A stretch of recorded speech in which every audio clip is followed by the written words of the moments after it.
11, if you've driven in East Tennessee, you know it's growing and traffic has gotten way worse. State leaders are racing to keep up with the growth, and all eyes are focused on I-40 with those heavy backups we see almost daily. Lots of growth along that corridor, and for that, locals as well as people from across the country say it's a problem all the time. 10 News reporter Vinay Simlot explains that problem and how the state is working to fix it. You don't need us to tell you East Tennessee is growing, and with it, the traffic. Jim Womack drives regularly from Nashville to North Carolina. It wasn't until Knoxville that it kind of backed up. In West Knox County, the exits off I-40 at Watt Road and Campbell Station are some of the oldest.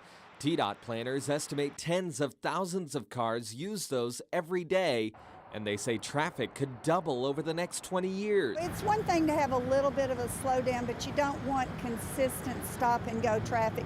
Knoxville Republican Becky Duncan Massey chairs the Senate's Transportation Committee. She says state leaders have several solutions to traffic problems in East Tennessee. The first, state leaders announced they would fix the interchanges at Watt Road and Campbell Station. As I would normally say, hot diggity dog, this is awesome. Part of that announcement, TDOT said it would invest nearly $120 million in engineering to figure out ways to ease some of the traffic on I-40. TDOT has long said this portion of I-40 from the split where I-40 and I-75 run together is the busiest part of I-40 in all of Tennessee. TDOT says part of what causes I-40 delays is these way stations. It's how state leaders make sure trucks don't destroy the highway. The I-40 scales are among the busiest in the country. The trucks coming in and out of facilities like this have a direct impact on how this interstate actually works on a daily basis. And Senator Massey wants them out of her county. So we may not even have to have an actual way station. The second part of that solution, TDOT's 10-year plan. Part of that plan includes choice lanes on I-40, adding extra lanes you would pay to use. Even though I-40 in Knoxville is the busiest, Nashville will get them first. My experience is the more lanes you put in, the more people you will have on the highway. Also on the 10-year plan, a new interchange in Sevier County. The Buc-ee's exit is also how most people get to the Great Smoky Mountains National Park. Big businesses use this interchange, like K-Tom, a kitchen supply company. TDOT's plan says the state will start construction on an exit 408 in 2030. K-Tom's founder says it's not quick enough.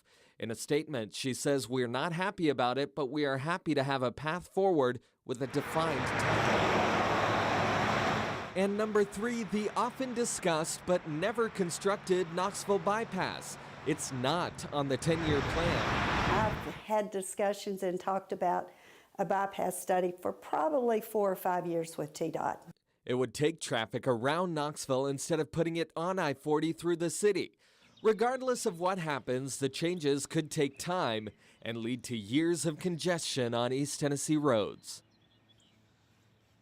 And again, it's unclear the concrete changes we'll see along I-40 in West Knoxville because they are still working on the engineering plan. TDOT says it's unclear when they'll know when that's finished or the cost, but we'll certainly keep you posted as those plans develop.